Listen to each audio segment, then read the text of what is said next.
नमस्कार मित्रांनो, welcome to भटकंती अँड भाकरी, जिथे प्रवासातील गोष्टी आणि घरच्या चवीतील पदार्थ एकत्र येतात. बरोबर ओळखलं. आजची आपली पहिली रेसिपी आहे अशी एक गोड खीर, जी प्रत्येक घरात काही ना काही संदर्भात बनवली जाते.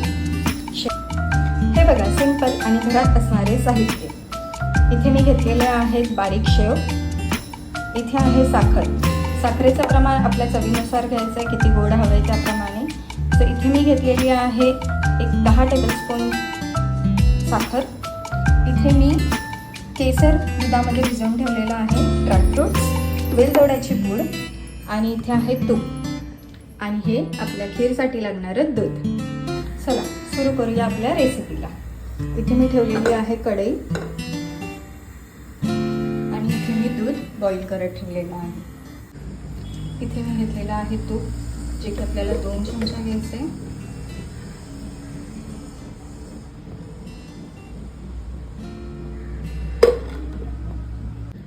तूप आपलं गरम झालेलं आहे. आता आपण त्यात शेवया घालूया.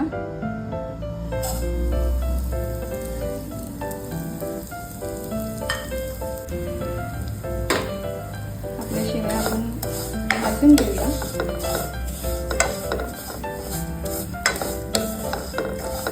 छान ब्राऊन होईपर्यंत भाजायचे. आपण शेवयामध्येच ड्रायफ्रुट्स घालायचे आहेत, म्हणजे ड्रायफ्रुट्स सुद्धा छान भाजून येतात.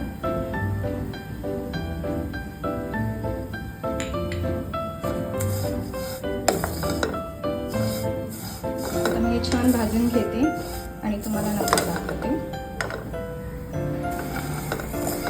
तुम्ही पाहू शकता छान ब्राऊन होत आलेलं आहे.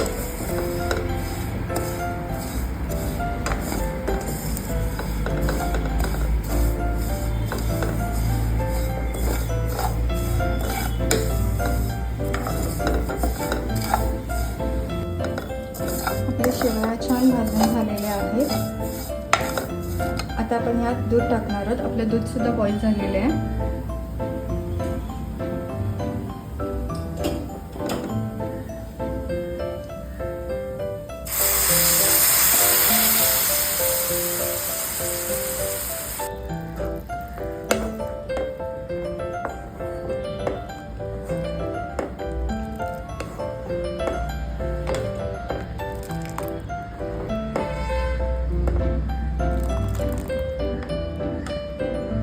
आता आपल्याला ह्यात साखर घालायची आहे.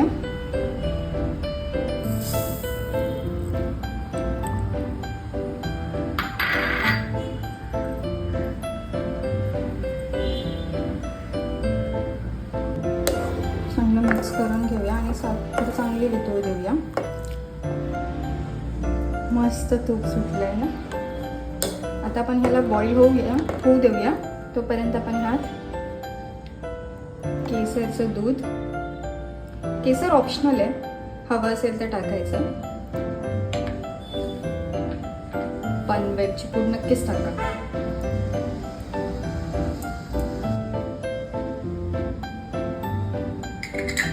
आता हे छान मिक्स करून घेऊया आणि छान उकळू देऊया. मग झाली आपली खीर रेडी. आपली खीर मस्त रेडी आहे.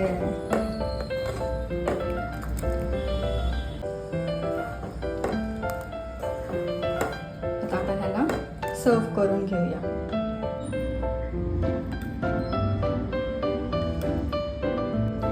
बस, सुगंधित गरम गरम शेवयांची खीर तयार आहे. अशाच लोकप्रिय, चवीतील आणि सांस्कृतिक रेसिपी घेऊन येत राहणार आहोत भटकंती आणि भाकरीमधून. नंतर पुन्हा आपण नवीन रेसिपी सोबत भेटणार आहोतच. खावा, बनवा आणि शेअर करा. नमस्कार.